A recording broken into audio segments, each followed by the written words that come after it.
அஸ்ஸலாமு அலைக்கும். வணக்கம் மக்களே, உறவுகளே, எல்லாம் எப்படி இருக்கீங்க? நல்லா இருக்கீங்களா? நாம் இப்போ கீரை சமைக்க போகிறோம். இதுக்கு பேர் சிலோன் பசலைக்கீரைன்னு சொல்லுவாங்க, கத்தி பசலைன்னு சொல்லுவாங்க, பசலைக்கீரைன்னு சொல்லுவாங்க.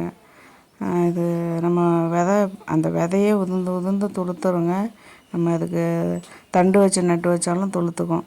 அவ்வளோ ஒரு நல்ல கீரை. என்ன பில்டப் பண்ணுறேன்னு பார்க்காதீங்க. வந்துட்டாங்க அந்த கீரை. உடலுக்கு ரொம்ப ஹெல்த்தியான கீரை. இதில் கொலக்கொலப்பு அதிகமாக இருக்கும். அது முட்டிக்காலுக்கெல்லாம் ரொம்ப நல்லது, கண்ணுக்கு ரொம்ப நல்லது. இந்த கீரை தாங்க சிலோன் பசலைக்கீரை. இதை நான் பொடியாக கட் பண்ணி கழுவி வச்சுருக்கேன், க்ளீன் பண்ணி.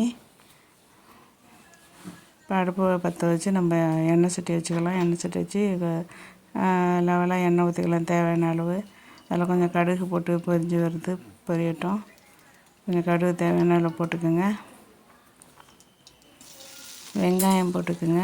ஒரு பெரிய வெங்காயம் நறுக்கி வச்சுருக்கேன், அதை போட்டுக்கிட்டோம்.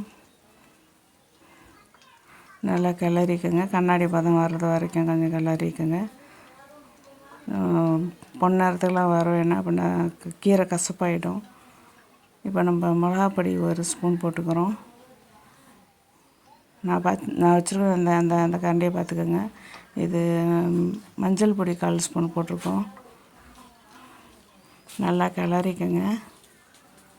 இப்போ தக்காளி நம்ம போட்டுக்கிறோம். 2 தக்காளி மீடியமாக நறுக்கி வச்சுருக்கேன், அதை போட்டுக்கலாம். பார்க்கறதுக்கே கலர்ஃபுல்லாக அழகாக இருக்குங்க. இந்த கீரையை சப்பாத்திக்கு நல்லா டேஸ்ட்டாக இருக்கும், நல்லா பொருத்தமாக இருக்கும். சப்பாத்திக்கு தொட்டுக்கலாம், தயிர் சாதத்துக்கு தொட்டுக்கலாம், வெறும் சாதத்தில் போட்டு பிசைஞ்சு சாப்பிட்லாம். பல வகையில் உதவுங்க இந்த கீரை. சாம்பாருக்கெல்லாம் நல்லா பொருத்தமாக இருக்கும். சாம்பார்னால் வெறும் கொத்து பருப்புன்னு வைப்பாங்க, அதுக்கு ரொம்ப பொருத்தமாக இருக்கும் இந்த கீரை. இப்போ நம்ம கீரையை போட்டு நல்லா கிளறிக்கலாம்.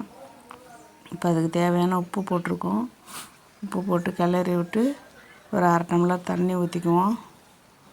அப்போ தான் நம்மளுக்கு சதன்னு கிரேவி மாதிரி, கீரை கிரேவி மாதிரி வரும். கீரையில் கிரேவி கேள்விப்பட்டிருக்கீங்களா? பார்த்துக்கோங்க, ரொம்ப நல்லா இருக்குங்க. இது டிஃப்ரெண்ட்டாக சமைக்கலாம். இப்போ நான் இந்த டிஷ் போடுறேன். மறுபடியும் வேறு மாதிரி நம்ம போட்டுக்கலாம்.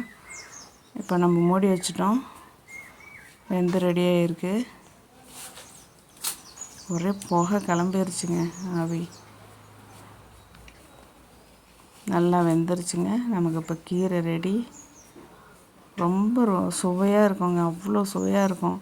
இந்த கீரையை ரெடி பண்ணி வச்சுருக்கோம் பாருங்கள். நாங்கள் நோன்பு திறக்கிறதுக்காக வச்சுருக்கோம். நோன்பு கஞ்சியில் நான் போட்டு சாப்பிட்றேன் பாருங்கள். நான் மட்டும் இல்லை, எங்கள் வீட்டில் எல்லாருமே அதை போட்டு சாப்பிட்றோம். நோன்பு திறந்துட்டு அந்த நோன்பு கஞ்சிக்கு சுல்லுன்னு நல்லா இருந்துச்சுங்க. இந்த வீடியோ உங்களுக்கு பிடிக்கும்னு நினைக்கிறேன். சப்ஸ்கிரைப் பண்ணுங்கள், ஷேர் பண்ணுங்கள்.